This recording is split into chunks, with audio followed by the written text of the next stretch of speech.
안녕하세요. 현재 결혼을 준비 중인 예비 신부입니다. 우선 본론으로 들어가기 전에 저희 집안 얘기를 먼저 하자면 저는 어렸을 때부터 유복하게 살아왔습니다. 제가 태어나면서부터 아빠의 사업이 잘 풀리기 시작하셨다는데 그렇다 보니 부족한 거 하나 없이 잘 지내왔었죠. 부모님께서도 저를 이름 대신으로 복덩이라 부를 정도로 가족 간의 사이도 무척이나 좋습니다. 그리고 지금의 남친은 제가 대학생 때 지인의 소개로 만나게 되었고 저보다 4살 많은 사람으로 조그만 회사에 다니고 있었습니다. 당시 제가 친구 관계로 대학 생활이 매우 힘들 때라 조언과 위로를 많이 받게 되었고 그러다 보니 믿고 기댈 수 있는 사람이라 생각하게 되었었죠. 그래서 이 사람이다 싶었습니다.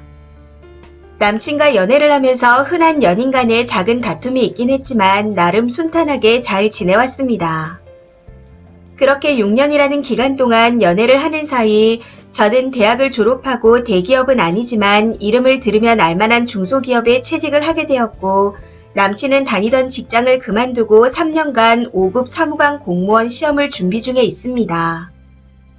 물론 남친이 공부를 시작하면서 예전처럼 자주 만나기는 힘들어졌지만 제가 남친을 많이 좋아하는 마음은 여전했습니다. 그런데 남친이 그런 상황이 저한테 많이 미안했는지 공부를 해야 하기에 예전처럼 자주 못 만나고 신경 써주지 못한다. 너도 나이를 점점 먹어가는데 책임질 수 있다는 확신을 줄 수 없는 게 미안하다. 나처럼 찌질한 남자 말고 너와 맞는 결혼 상태를 찾아 연애하고 결혼을 하면 좋겠다. 하고 울면서 헤어지자 말하는 겁니다. 남친의 말을 듣고 몇 주간 시간을 두고 생각해봤지만 이 사람 말고는 결혼할 사람을 생각해본 적이 없었기에 도저히 헤어질 수 없다는 결론을 내리고 제가 프로포즈를 해버렸습니다. 물론 부모님께서는 많이 반대를 하셨지만 자식 이기는 부모 없다고 결국에는 허락을 해주셨었죠. 그렇게 양가의 허락을 받고 결혼 준비를 시작했고 식은 간단히 가족들만 모여서 하기로 했습니다. 친정 부모님께서 결혼식도 조촐하게 하는데 집은 꼭 해주고 싶다 하셔서 수원 근처에 둘이 살기에는 조금 큰 집도 구할 수 있었습니다. 여기까지는 탄탄대로라고 생각했는데 문제는 결혼 준비가 거의 다 끝나고 남친 부모님 집에 밥을 먹으러 갔을 때 일어났습니다. 제가 회사에 일이 생겨 약속 시간보다 늦게 도착하게 되었는데 이미 음식들이 다 차려져 있더라고요. 일부러 늦게 간 건 아니었지만 그날 일찍 가서 같이 도와드릴 예정이었기에 많이 죄송스러웠습니다. 그래서 더 오버해서 너무 맛있어요 어머님 하고 수십 번은 말했던 것 같습니다. 그런데 남친 어머니께서는 이미 화가 나셨는지 아무 말씀 없이 식사만 하시더군요. 참고로 아버님께서는 남친이 어렸을 때 돌아가셔서 안 계십니다. 아무튼 식사가 끝나고 난 후 어머님께 죄송하기도 해서 설거지를 제가 하겠다고 먼저 나서서 하게 되었습니다. 그런데 제가 설거지를 하는 내내 에휴, 손이 어쩜 그렇게 더디니? 다 깨먹겠다. 에휴, 마음에 안 들어. 하고 계속 말씀하시는 겁니다. 사실 태어나서 설거지를 해본 적이 그리 많지 않았기에 서툴 순 있지만 욕을 먹을 정도는 아니었습니다. 그런데도 계속 저런 말씀을 하시는 걸 보니 화가 많이 나셨나 보다 싶었었죠. 설거지를 끝내고 난 후 잠시 쉬면서 어머님 화를 어떻게 풀어드릴까 하는 생각을 하고 있는데 갑자기 어머님께서 너 이리 좀 와봐라 하시며 사과를 들고 깎아보라고 하시는 겁니다. 순간 뭐지 하는 의문이 들었지만 우선 시키는 대로 사과 하나를 집어들고 깎기 시작했습니다. 제가 집안일 자체가 다 서툴러서 사과를 깎을 때도 조심조심 천천히 깎았었죠. 그랬더니 저를 보시고는 에휴, 아니 있는 집에서 신부 수업도 안 시켰냐? 사과 하나 제대로 못 깎네. 사과 껍질에 살이 그대로 붙어있는 거 보니 집안 말아먹게 생겼다. 하고 말씀하시는 겁니다. 그 말에 남친이 옆에서 듣고 있다가 놀라면서 안 하다 보면 못할 수도 있지 왜 그래? 하고 말렸고 저도 놀라서 눈치만 보고 있었습니다. 그런데 남친 어머니께서 너 앞으로 내조해야 되는데 살림을 이따구로 해서 어쩌니? 니네 돈 많은 아빠한테 신부 수업 좀 시켜달라고 말해봐라. 하고 말씀하시는데 저희 아빠를 비꼬는 것처럼 느껴지더라고요. 그래서 저도 어머님, 땡땡 오빠 내조 필요한 거 저도 잘 알고 있지만 저도 직장이 있어서 매일 붙어있지는 못할 거예요. 그리고 잘 못하는 살림하면서 둘 다 스트레스 받는 건 좋지 않을 것 같아 도우미 아주머니를 부를 생각입니다. 하고 솔직하게 말씀드렸습니다. 그랬더니 갑자기 버럭하시며 연병 지랄을 해라. 돈 많은 거 자랑하냐? 네가 지금 나 살림만 한다고 무시하냐? 우리 땡땡이 남의 손 탄 음식 못 먹인다. 하고 사과를 던지시는데 당황해서 그냥 멍하니 바라보고만 있었습니다. 남친이 옆에서 계속 말렸지만 소용이 없더라고요. 나중에는 나는 나 무시하는 년이랑 결혼 못 시킨다. 하고 고래고래 소리를 지르시는데 너무 놀라서 왈칵 눈물이 쏟아졌습니다. 남친이 도저히 안 되겠는지 우선 집에 가라며 옷을 챙겨줘서 그대로 아무 말도 못하고 쫓기듯이 집에서 나왔던 것 같습니다. 그렇게 집에 도착해서 마음을 가다듬고 씻고 나와 폰을 확인했더니 나도 엄마의 이런 모습 처음 본다. 미안하다. 둘이 오해가 있는 것 같다. 엄마가 많이 화가 났는데 미안하다고 한 번만 해주면 안 되겠냐. 하고 톡이 와 있더라고요. 아니 도대체 저한테 뭘 사과하라는 말인가요? 제가 사과를 잘 못 깎아서 죄송하다고 말을 해야 하는 건가요? 남친 어머니가 저를 싫어하다 못해 피해의식도 있으신 것 같은데 이대로는 결혼을 못할 것 같다는 생각이 듭니다. 그런데 미련하게 이런 상황에서도 남친을 너무 좋아하는 저를 어떻게 해야 할지 모르겠네요. 많은 조언 부탁드립니다. 후기입니다. 생각보다 많은 댓글들을 달아주시고 조언해주셔서 감사합니다.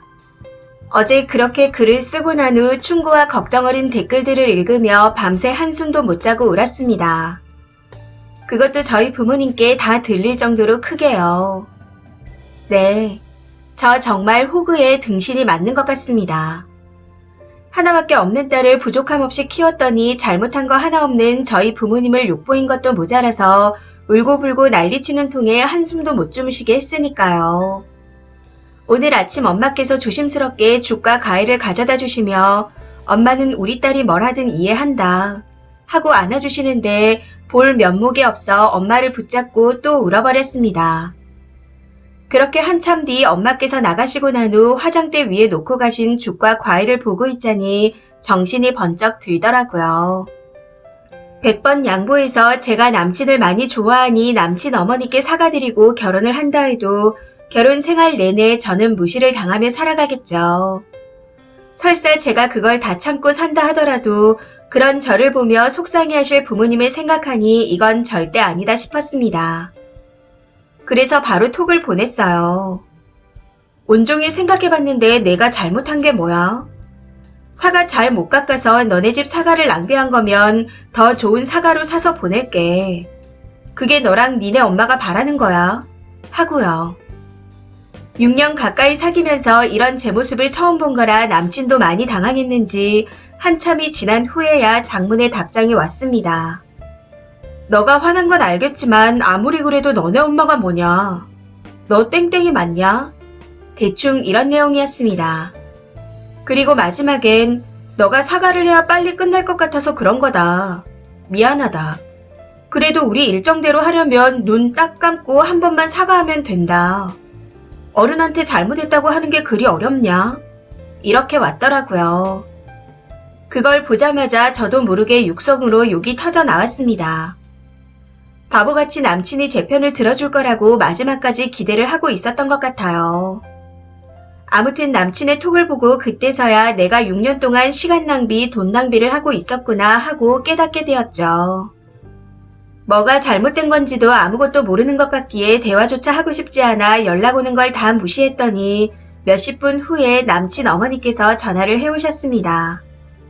마음 같아서는 같이 무시하고 싶었지만 저도 할 말은 해야겠다 싶어 받았습니다. 전화를 받자마자 뭘 잘못했는지는 네가 더 잘 알 테고 땡땡이가 너 반성하고 있다고 해서 하는 말이니 잘 들어라. 네가 자식 낳아보면 내가 너 마음에 안 들어하는 거 이해할 거다. 시어머니 보러 오는데 손톱에 귀신같이 덕지덕지 바르고 와서는 그 쉬운 살림 하나 못하는데 내가 할 말이 없더라. 집 하나 해온다고 니네 집이 위라고 생각하지 마라. 땡땡이는 장차 나란 일을 할 사람이라 거기에 맞춰 내조할 사람이 필요했다. 우리도 포기한 게 많다. 대충 이런 식으로 말씀을 하시더군요. 계속해서 어쩌고 저쩌고 떠드시는 거 더는 못 들어줄 것 같아 어머님은 며느리가 아니라 가정부가 필요하신 것 같은데 저는 돈까지 써가면서 가정부 노릇은 못하겠네요. 꼭 오빠랑 잘 어울리는 가정부 찾길 바랄게요. 몸 건강히 잘 지내세요. 하고 끊어버렸습니다. 그러고는 지금까지 오는 연락들을 전부 다 무시하고 있습니다. 우선 저녁쯤 저희 부모님께 파혼한다고 말씀드리고 집이나 식장이 정리되면 그때 연락을 할 생각입니다. 지금 남친의 전화를 받게 되면 혹시나 하며 기대할 제 자신이 너무 싫어서 모든 정리가 다 되고 나면 통보식으로 연락을 할 예정이에요. 정리하는 동안 여행을 가볼까 싶기도 했지만 그간 결혼 준비로 인해 밀린 회사 일로 힘들 것 같아 미친 듯이 일이나 하면서 지내야 할 것 같습니다.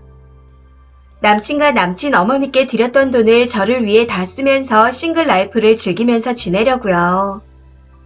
첫 연애이자 오랜 기간 만난 사람이기에 바로 잊히기는 힘들겠지만 더 좋은 사람을 만나 주기만 하는 게 아닌 서로를 아끼고 위해주는 사랑을 하고 싶습니다.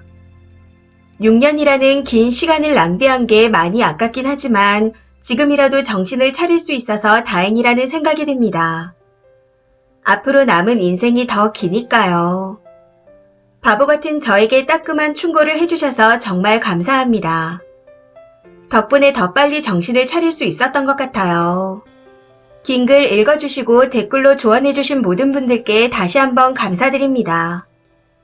댓글입니다. 첫 번째 댓글.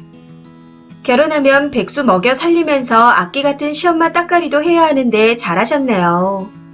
요즘 시대가 어떤 시대인데 70년대 마인드로 군기를 잡으려고 하는지.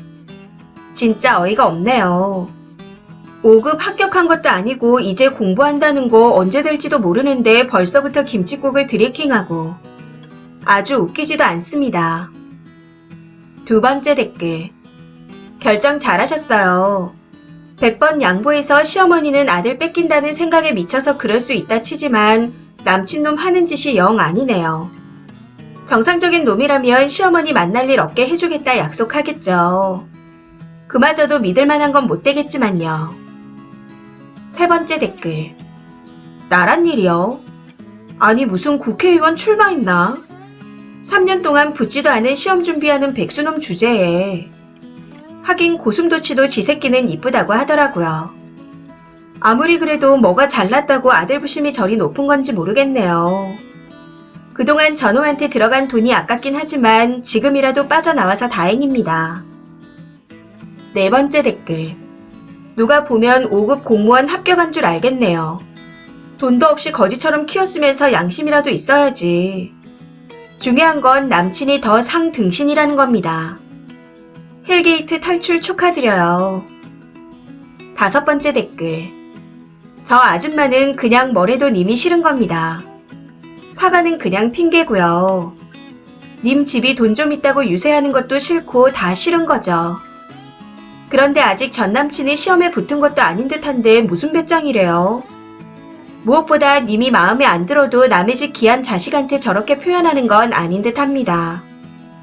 거기다 부모님 욕까지 하다니. 기본 예의가 없다 보태 아주 그냥 상놈의 집구석이네요. 이 사연은 여기까지입니다. 시청해주셔서 감사합니다.